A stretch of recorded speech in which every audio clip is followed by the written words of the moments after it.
done because his mind was just so bright. And so he was always so proud, of me for all the things that I accomplished. And then I thought, well, one of these days I'm going to do something special.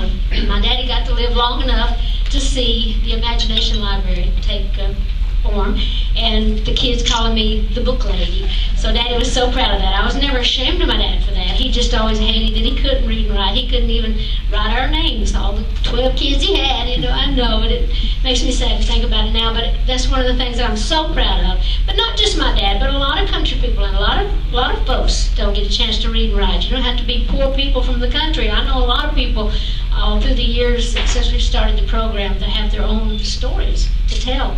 So I think just being able to get books in the hands of children when they're young. My daddy he just was sure it was too hard for him to learn after he was grown. Even when we were, even the kids at home, he just thought, well, I can't read that, so don't put that book in my hand. Don't let your mama help you. Let your brothers and sisters help you. He just was sure he couldn't learn, at that age. So anyhow, that was the inspiration. Folks like my dad and people that if you can read, it is my belief that you can find a book on any subject. Even if you can't afford to go to school, there's something written on anything you want to know about, right? So that was really something that meant a lot to me. So that's how it all started. Started here in my home county. Then Governor Bredesen of Tennessee at that time, he took it over and thought it was a wonderful idea. And now we're, as you know, in Canada, in the UK, and Lord knows what else. In Australia, yeah. We actually we've given what, 1 million books in UK, 50 million since we started. That's a lot of books. So we just started, and so thank you. I'm really, this is something I'm so proud of.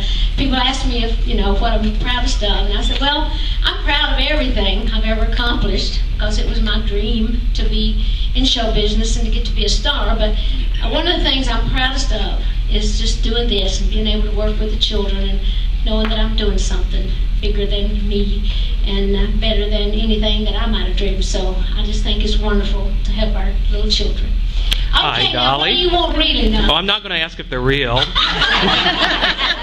Hey, it's Dwayne from Dolly Mania. It's you. I didn't even recognize you. And your fans want to know when we're going to see you out on the road again or hear some new music.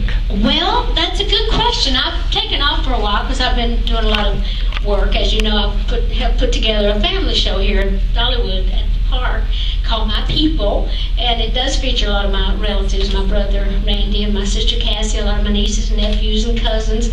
So it's kind of the story of my childhood, and it talks a lot about my mom and daddy and several songs that I've written about our days. But I may go back on the road on tour next year. I'm thinking that I might try to do Australia again and possibly Europe.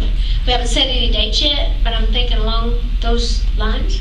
And I'd like to do some television, so I'm going out to LA soon and have some meetings and maybe even tell my story on television as a series. Yeah.